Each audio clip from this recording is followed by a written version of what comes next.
خب حالا که جادوهای کلنگ تموم شد، میریم سراغ جادوهایی که مخصوص تیرکمون هستن. 4 تا جادو داریم که اینا مخصوص تیرکمونن. اولیش اسمش هست پاور. پاور از 1 تا 5 داره، عین شارپنسه. دمیج فقط مال تیرکمونه. شارپنس فقط مال شمشیره، رو تبر البته جواب میده. دمیج شمشیر رو تبر رو زیاد میکنه. پاور کریپر که اومد. پاور دمیج تیرکمون رو زیاد میکنه. از 1 تا 5 داره. چون خوب سروایول نبودم، وگرنه این میزد اینجا رو به فنا میداد.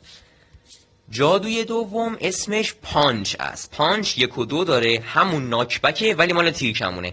وقتی با تیرکمون یکی رو میزنین پرتش میکنه.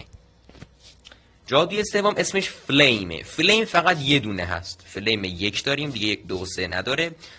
فلیم عین فایر اسپکته، منتها فایر اسپکت مال شمشیره، فلیم مال تیرکمونه. اگه تیرکمونتون فلیم روش باشه، وقتی که به یه موبی اتک میدین اون موب آتیش میگیره. باحاله.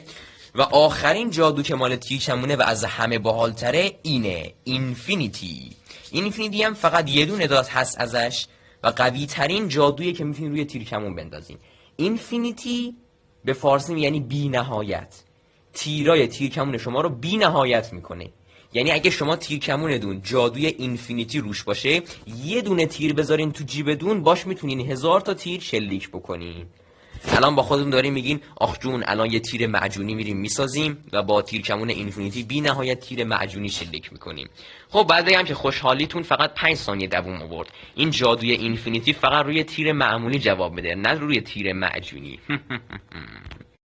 حالا میریم سر وقت جادوهای قلاب ماهیگیری.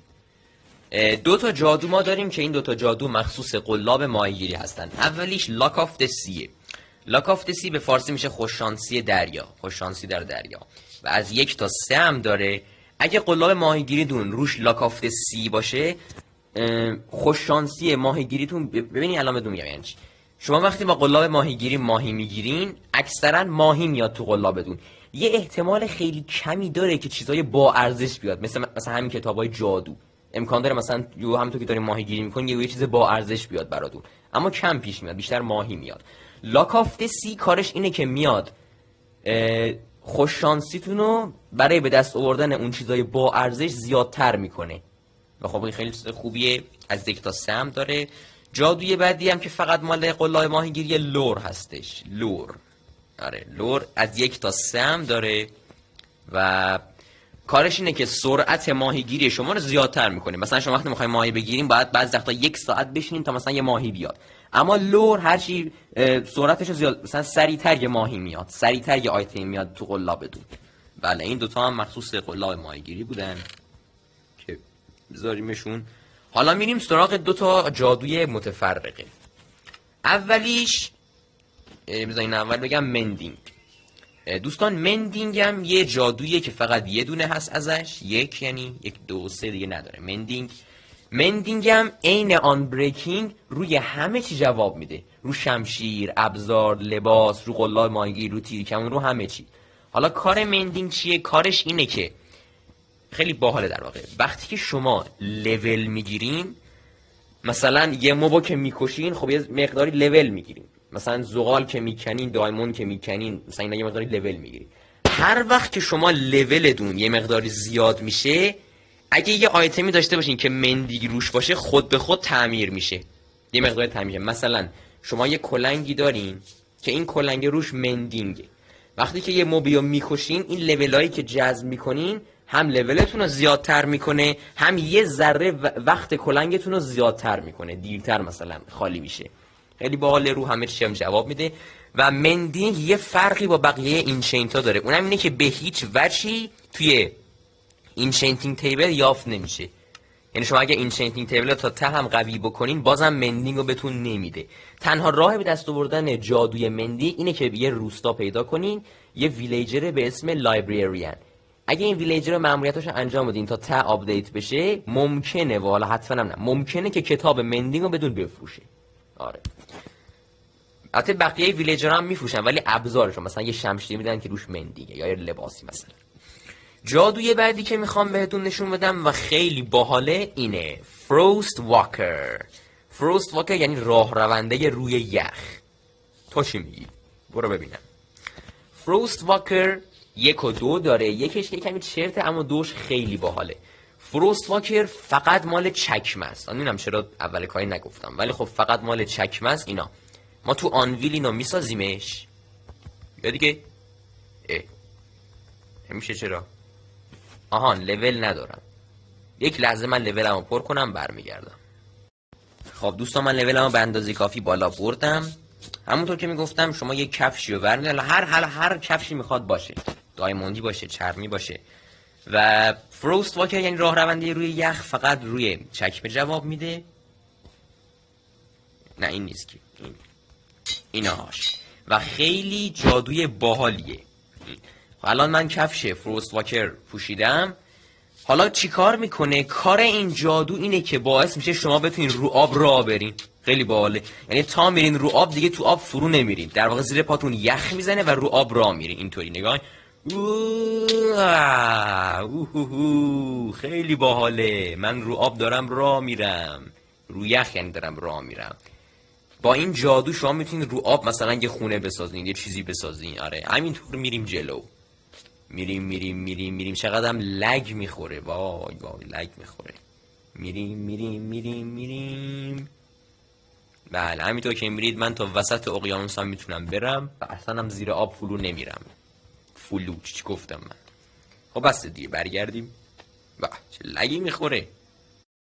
خب حالا رسیدیم به یه بخش خیلی خیلی باحال، جادوهای تریدنت. بله خب ببینید دوستان، 4 تا جادو هست که این جادوها فقط مخصوص تریدنت هن، مخصوص هیچ صدای دیگه این نیستن، که همین 4 تا هم اتفاقا تو همین آپدیت جدیده اضافه شدن. همراه با تریدنت این 4 تا اضافه شدن.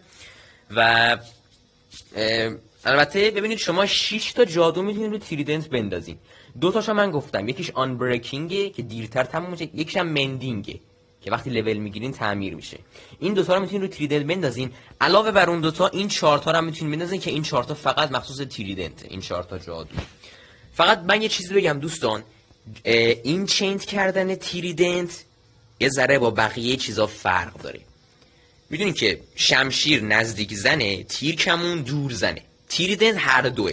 شما با تریدنت هم از نزدیک میتونین یه موبیا بزنین و هم از دور اینطوری پرتش میکنین و یکی رو میکشین. خب جادوهایی که میخواین به تریدنت ببندین باید انتخاب بکنین که آیا میخواین تریدنتتون نزدیک زن باشه یا دور زن. اگه بخواین تریدنت رو نزدیک زن کنین فقط جادوهای نزدیک زن میتونین روش بندازین و دیگه جادوهای دور زن روش جواب نمیده. اگه بخواین تریدنت رو دور زن کنین دیگه جادوهایی که مال تریدنت نزدیک زنه نمیتونین روش بندازین. آره اینم یه نکته چیزیه.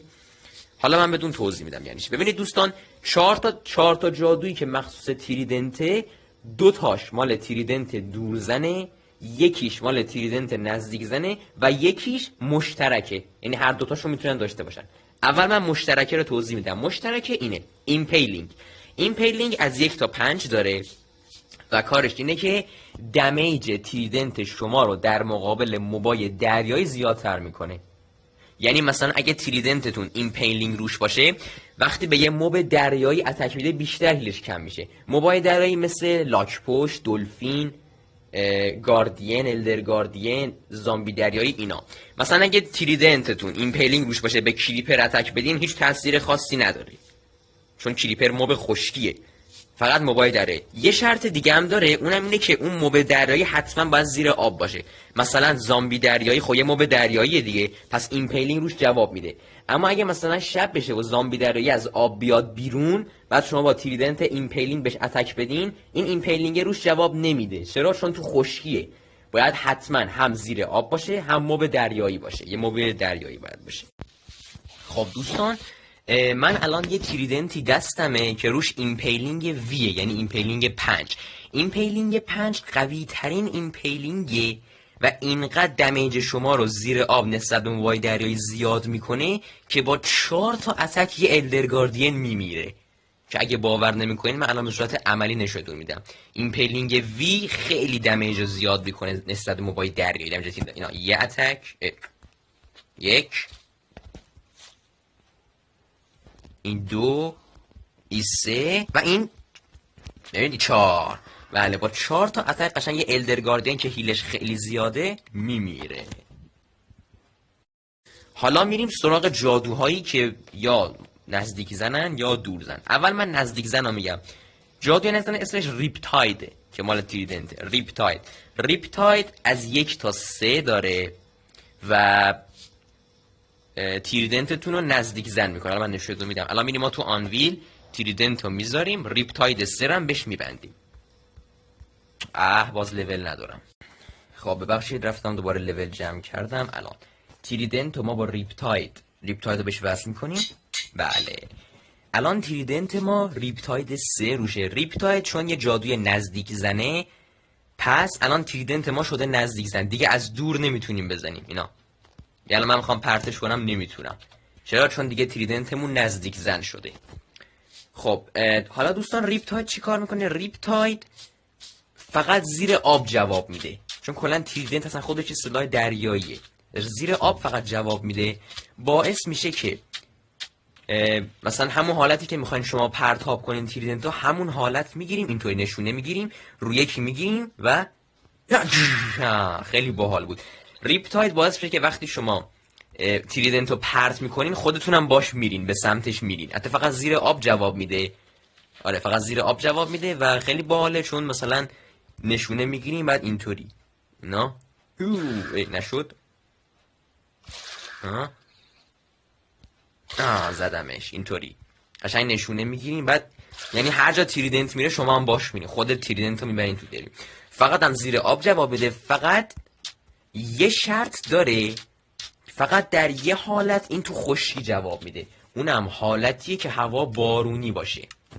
اینها و این دوستان اگه هوای بازیتون بارونی باشه تریدنت تو خشکی هم جواب میده. اینطوری ببینید خیلی باحاله، تو خشکی هم حتی جواب میده. و خب خیلی خوبه، چون تو خشکی میتونین به خیلی از موبا حمله بکنین و یه کار خیلی خیلی خیلی باحال میتونین با ریپتاید انجام بدین تو خشکی. اونم این که وقتی بارون میاد شما میتونین پرواز کنین. یوهو وای پسر من دارم پرواز میکنم.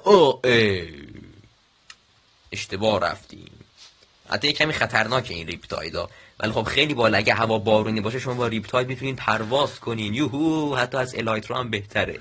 یوهو من خیلی اومدم بالا، میریم جلو. او نه نه نه نه نه ای بابا. خب دوستان حالا که تریدنت نزدیک زن رو بهتون نشون دادم، میخوایم بریم سراغ جادوهایی که مال تریدنت دور زنه. اولین جادو اسمش لویالتیه. لویالتی خیلی جادوی باحالیه، از 1 تا 3 داره. باعث میشه که شما وقتی تریدنت رو پرت میکنین به صورت خودکار بدون برگرده. خیلی باحاله. لویالتی از 1 تا 3 داره، هرچی عددش بیشتر باشه سریعتر تریدنت بهتون برمیگرده. الان من تریدنت خودم رو با لویالتی 3 ترکیب میکنم. این تریدنت لویالتی 3 روشه. الان مثلا من اینو میندازم اینجا، همینطور که ببینید به صورت خودکار بهم برمیگرده. الان میندازم اینا، ببین خود به خود بهم برمیاد. حتی اگه خیلی دور بندازم نشد. آخرش پیش بابایی برمیگرده. برگرد. آفرین. بله خیلی لویالتی خیلی باحاله، جادوی باحالیه. و آخرین جادویی که البته یه چیزی، الان این دیگه مخصوص الان این شد تریدنت دورزن، یعنی دیگه ریپتاید روش جواب نمیده، چون ریپتاید مال تریدنت نزدیک زنه. یعنی الان تریدنت دورزنه، پس فقط جادوهای دورزن رو جواب میده. ولی خب میتونین از نزدیک بزنین، اینطوری میتونین بزنین، فقط جادوهای نزدیک زن نمیتونین روش بندازین. و جادوی دومی که فقط مال تریدنت دورزنه در واقع چنلینگه. الان تریدنت من یه لویالتی 3 روشه و یه چنلینگ هم فقط یه دونه هست ازش. چنلینگ فقط توی آب و هوای طوفانی جواب میده. دقت کنید، فقط بعد آب و هوا بارون نه، رو بارون جواب نمیده، طوفان. فقط تو آب و هوای طوفانی که رعد و برق میزنه جواب میده. چنلینگ یه جادوی خیلی باحاله، یه کمی هم مخوفه. حالا میفهمید چیکار میکنه. خب دوستان چنلینگ کارش اینه که شما وقتی تریدنت رو پرتاب میکنین، وقتی که به یه موبی میخوره به اون موب رعد و برق میخوره. خیلی باحاله. مثلا الان من این زامبی رو میذارم، این بچه زامبی نگاه کنید، الان من با تریدنت چنلینگ میخوام اینو بزنمش، البته اگه بذاره، فقط هم تو آب و هوای طوفانی جواب بده. اینا آماده جان، دیدین قشنگ رعد و برق خورد بهش، آتیش گرفت. مثلا یه جای معمولی پرت کنم رعد و برق نمیخوره، ولی اگه به یه موبی پرت کنم بهش رعد و برق میخوره. آره تریدنت رعد و برق، تریدنت چنلینگ رعد و برق میزنه تو کله موب‌ها. و البته چنلینگ یه اینچنگی که یه کار خیلی باحال دیگه هم انجام میده. شما میتونین خیلی از موبای کمیابو به دست بیارین. مثلا بعضی موبا هستن وقتی رعد و برقشون میخوره تغییر پیدا میکنن. مثلا خوک، بدونین که شاید بعضیاتون بدونین اگه خوک در اثر رعد و برق آسیب ببینه به زامبی پیگمنت تبدیل میشه. یکی از قانونهای ماینکرافته. بله، و اینطوری زامبی پیگمنت تو اوورورلد شما میتونین پیدا کنید. یا مثلا ویلیجر اگه رعد و برق بهش بخوره ببین به چه موبی تبدیل میشه؟ به وایسا دیگه بهش نخور کجا رفت؟ اینهاش به ویچ تبدیل میشه. هر ویلیجری، حالا فقط با چنلینگ نکنن، اگه در حالت معمولی هم بهش رعد و برق بخوره به ویچ تبدیل میشه. و باحالترین کاری که شما میتونین با چنلینگ انجام بدین اینه که یک کریپر رو رعد و برق بهش بزنین، میشه واه سوپر کریپر و خیلی باحاله. خب همین بود، امیدوارم از این ویدیو لذت برده باشین. تمام 31 تا اینجن رو بهتون یاد دادم، ببخشید که هم طولانی شد ویدیو. لایک کنید حتما، نظر بدید، از کانال ما بازدید کنید. بعد در ضمن دوستان هر آموزشی که بخواین نظر بدین من براتون میذارم. بگین که مثلا آموزش فلان چیزا در ماینکرافت بذارین، من فیلم میگیرم براتون میفرستم. و تو کانال منم بازدید کنید، فیلمای باحالی دارم. مثلا یه فیلم دارم آموزش ساختن یه ماکروفر رو تو ماینکرافت یاد بده، یه ماکروفری که واقعا کار میکنه رو تو ماینکرافت یاد میده. از کانال من حتما بازدید کنید و درخواست بدید که چه ویدیویی بذارم، آموزش، هر چی بخواین از ماینکرافت میذارم. و دیگه همین دیگه، تا دیدار بعدی، تا ویدیوهای بعدی، همتون رو به خدای بزرگ میسپارم. اینا هم که همش رعد و برق میزنن. و خدا نگهدار.